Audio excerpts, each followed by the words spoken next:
There is an ancient and elusive art, one that has been practiced in the shadow of history, so subtle that it slips into the world unnoticed by most: the witch.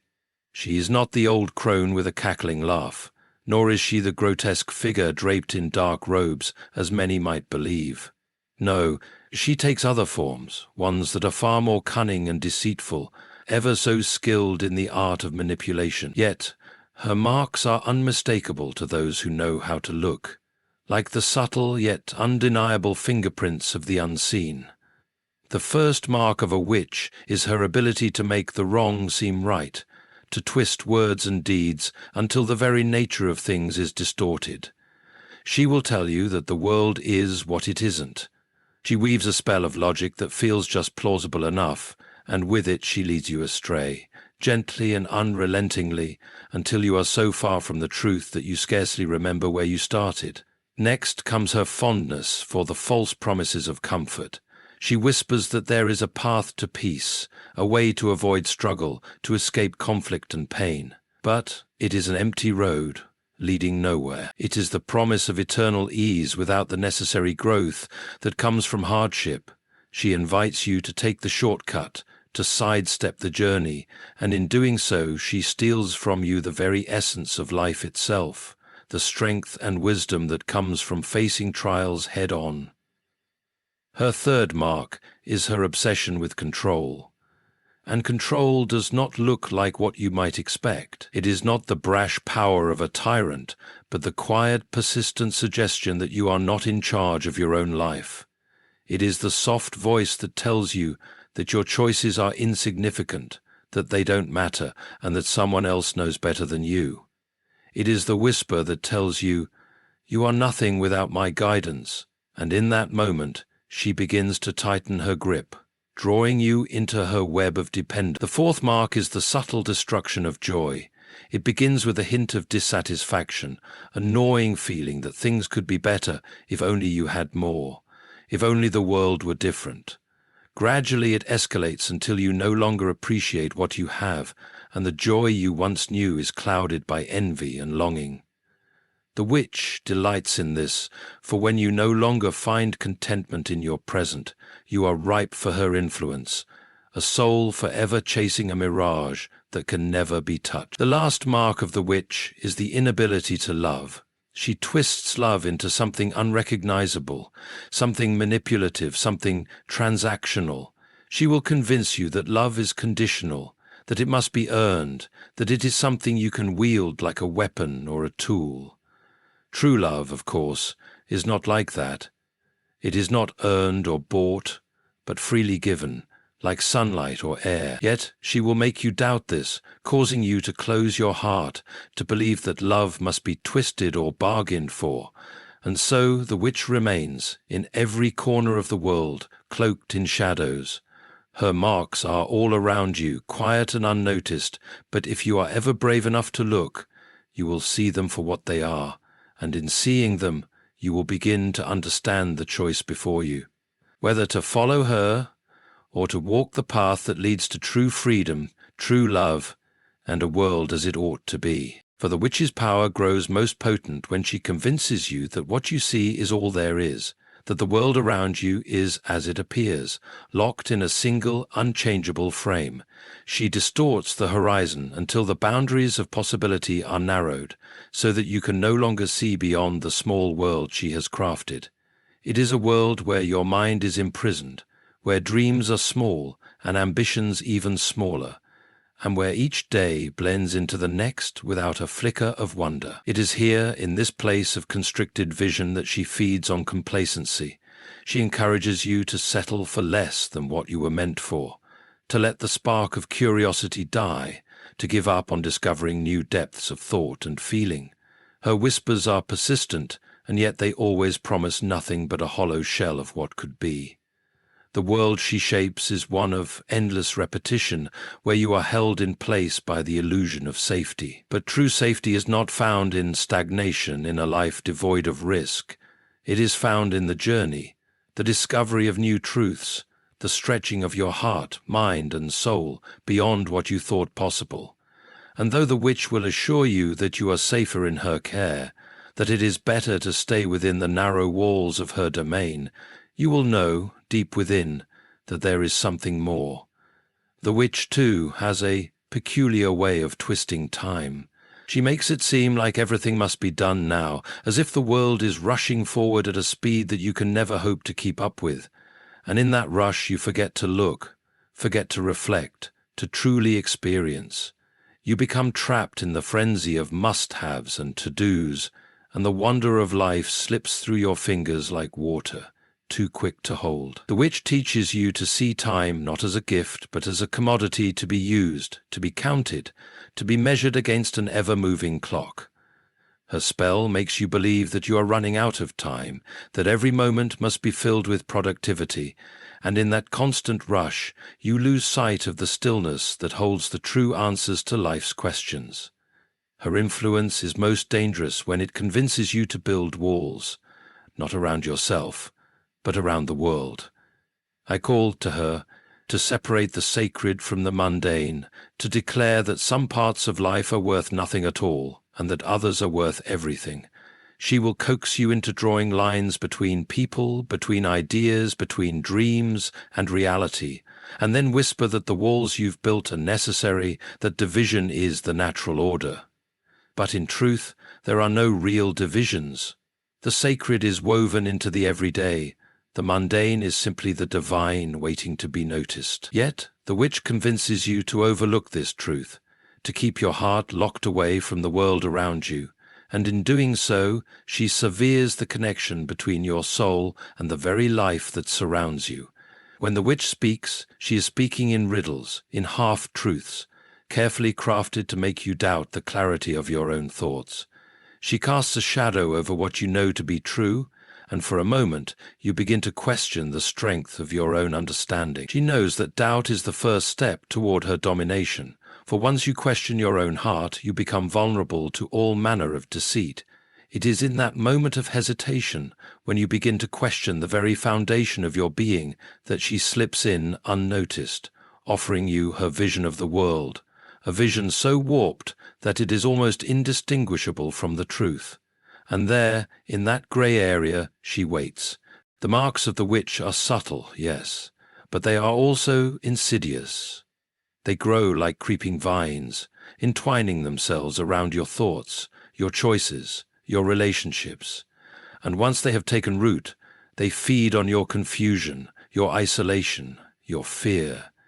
Yet there is a way to break free from her grasp, a way to see through the fog and find the clear sky once more. It requires strength, courage, and the willingness to step outside the confines she has created, to look beyond the walls she has built, and to trust in the simple truths that live within you. Only then can you begin to see the world as it truly is, without the witch's shadow distorting its beauty. In her endless pursuit of control, the witch cultivates an air of confusion, like the fog that rolls in over the moors, thick and suffocating. She doesn't need to shout or command. No, her influence is subtle, like a quiet, persistent murmur at the back of your mind. She will tell you that there is no such thing as certainty, that the world is filled with contradiction and chaos, and that the only way to navigate it is to rely on her interpretation, her guidance. But beneath the layers of this chaos lies a deeper order, one that is neither frantic nor capricious, but steady and grounded in truth. The witch's power lies in her ability to obscure this order, to make you feel that the world is too complex, too unknowable, so that you are driven to seek answers in places where clarity will forever elude you. She delights in turning your gaze inward, making you focus solely on yourself, your desires, your flaws, your fears. Her ultimate aim is to keep you locked within the confines of your own self-interest, isolated from the broader world around you. And once she has you in that place of isolation, she tells you that the only way to find peace is through self-absorption, that only by nurturing the ego can you hope to feel whole. But the reality is far different. The more you focus inward, the more you lose touch with the true joys of connection, of community, and of love that extends beyond the narrow boundaries of the self. The witch knows this, and that is why she urges you to forget the bonds that unite you with others, to see your relationships as transactions rather than the deep, life-giving ties that they are meant to be. The witch, too, thrives on the illusion of scarcity. She whispers in your ear that there is not enough to go around, that love, resources, opportunities, even happiness itself, are finite commodities that must be fought for. She cultivates greed, envy, and rivalry, all while making you believe that these feelings are natural, even necessary. In truth, there is no such thing as scarcity, only the false belief in it. The world is abundant with opportunities, with love, with moments of grace that are waiting to be embraced, not hoarded. But the witch seeks to make you see the world as a zero-sum game, a place where you must always compete, always claw for what you can get before someone else takes it from you. She will even use the past against you. She will encourage you to dwell on what has been lost, to feel sorrow and regret over things that cannot be changed. In her hands, the past becomes a heavy weight, a chain that keeps you bound to what once was, preventing you from living in the present or moving toward the future. The witch will feed you the lie that the past defines you, that your mistakes are inescapable, and that you are forever shaped by things that are now out of your control. But the truth is that the past is a chapter, not the whole book.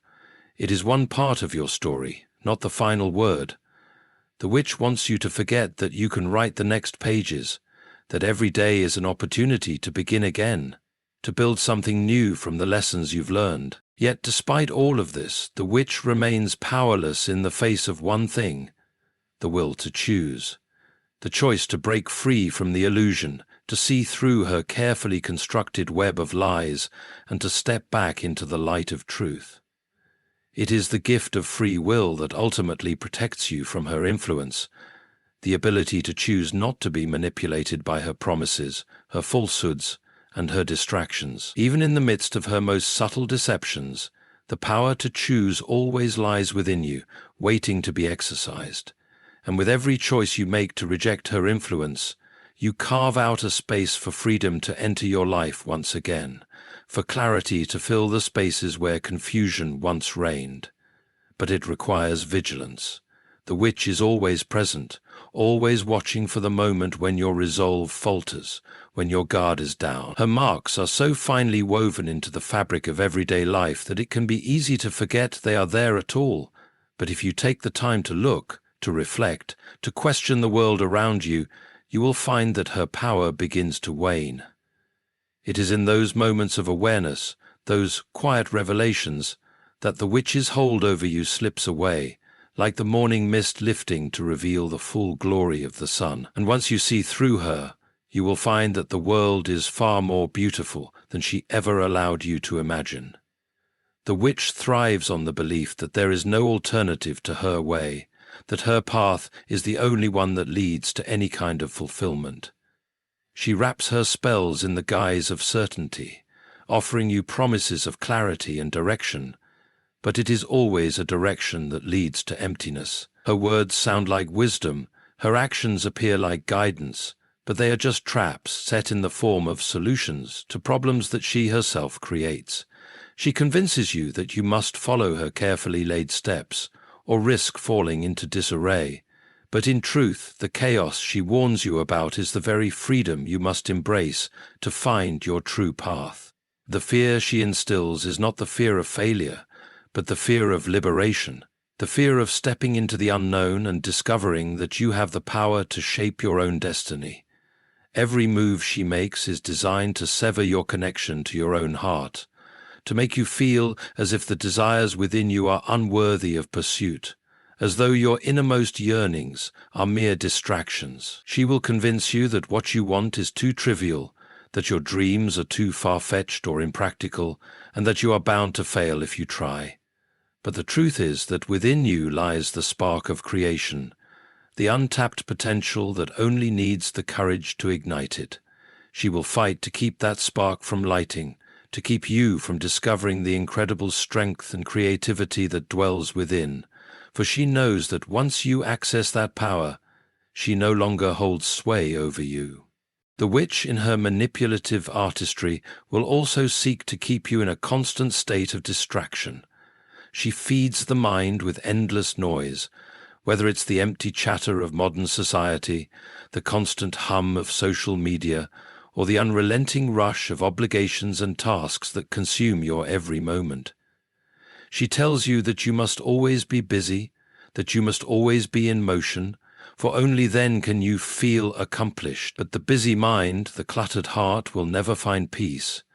It is in stillness, in quiet reflection, in the slowing down of time, that you are able to reconnect with what truly matters.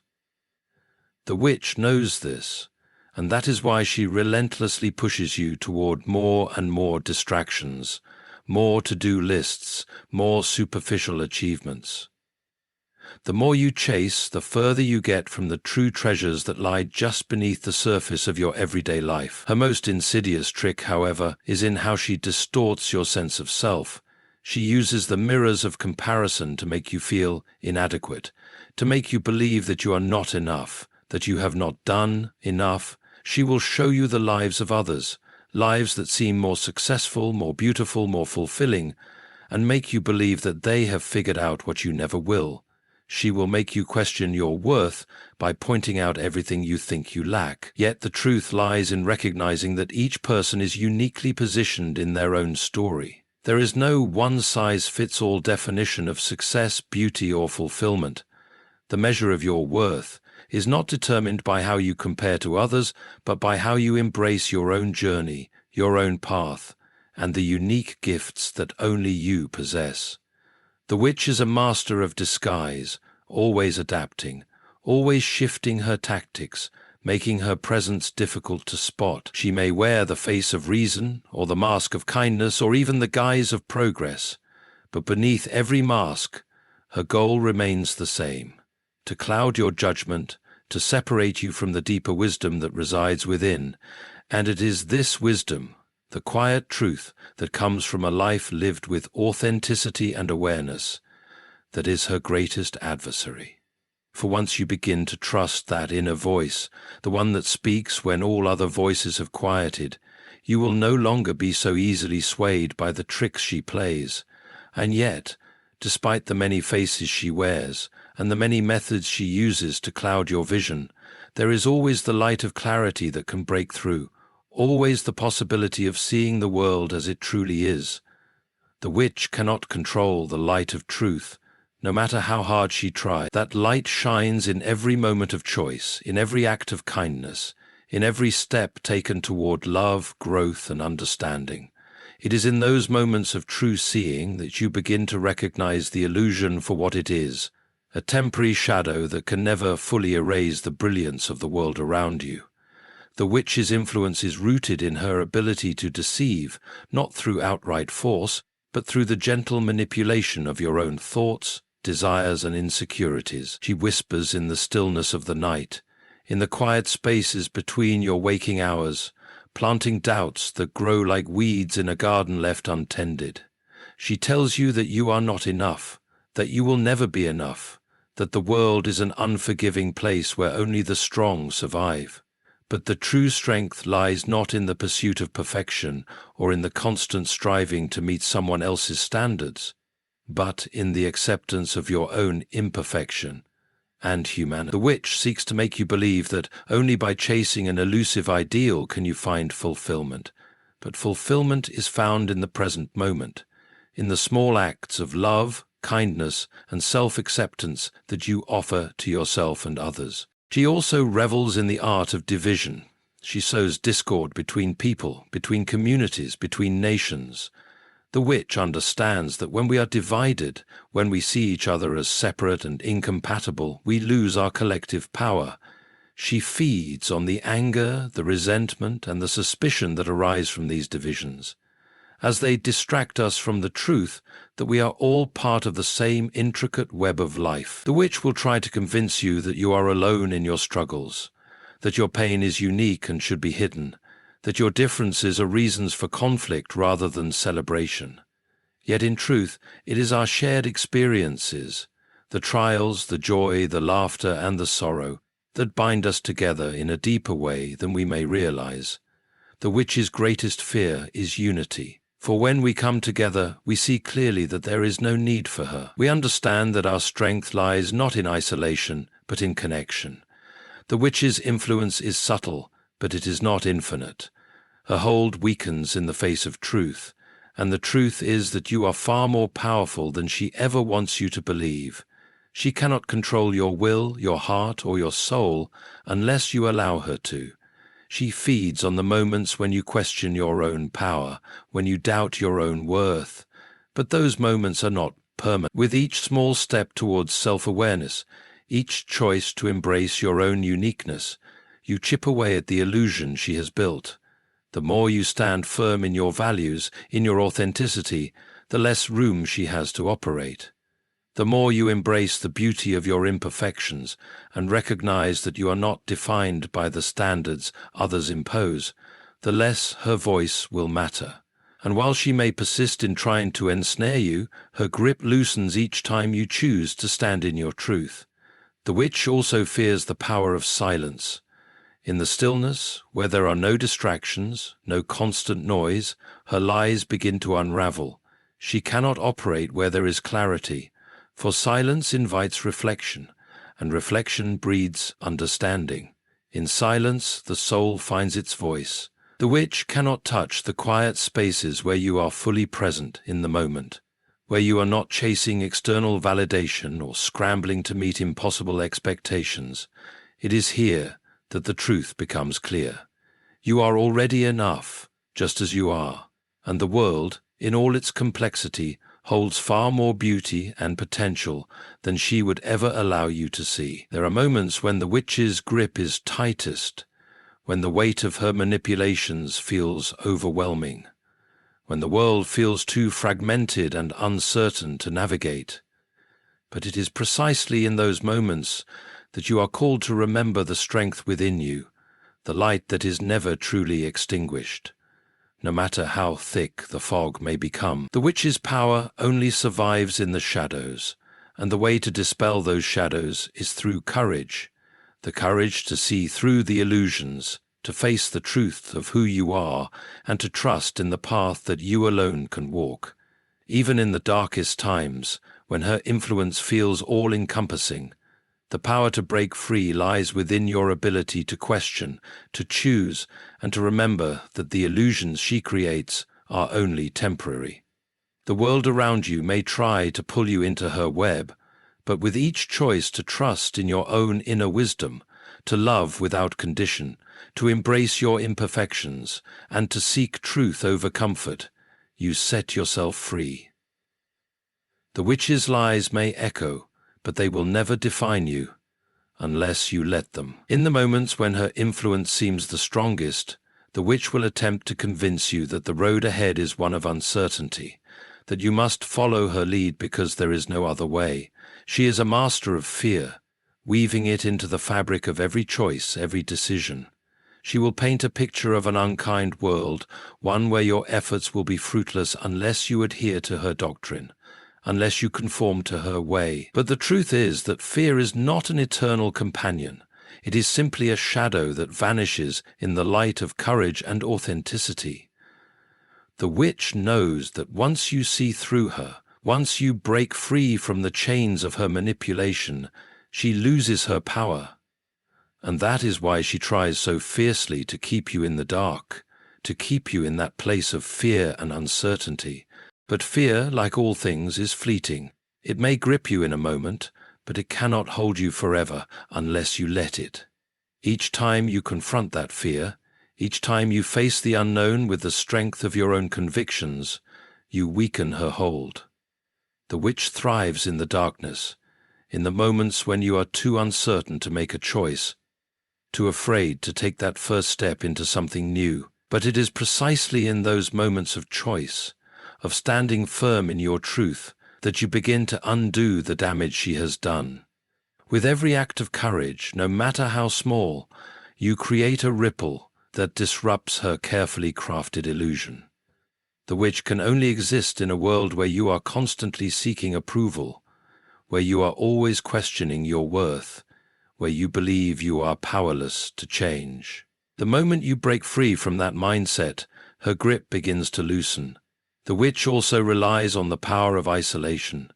She encourages you to retreat into yourself, to cut off the connections that could save you, to believe that you are alone in your struggles. She whispers that others will never understand, that no one can help, and that you must face everything on your own.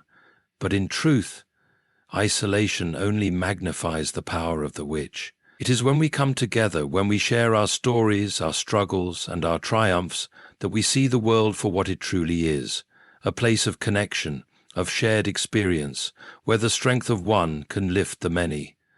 The witch fears community because it has the power to shine a light on her deceit, to reveal the truth that she tries so desperately to conceal. It is through connection that we find our strength. When we open ourselves to others, when we reach out and say, "I am here and I need help," we begin to unravel the threads that hold us in the witch's grasp. The witch cannot control a heart that is open, a mind that is willing to learn, or a soul that is committed to growth.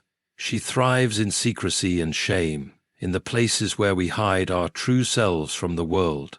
But the more we share our authentic selves, the less power she has. Each act of vulnerability is a small rebellion against her reign. Each time we reach out, we break down the walls she has built around us.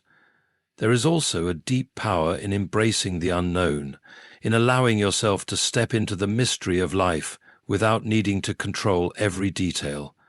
The witch feeds on the illusion of certainty, on the need to know everything, to have all the answers before you act. She convinces you that without a map, without a clear destination, you are bound to fail. But the truth is that the beauty of life lies in its uncertainty. It is in the unknown that we find the greatest adventures, the most profound lessons, and the deepest connections. When we release our need for control and allow ourselves to flow with the rhythms of the world, we begin to see that there is no right or wrong path.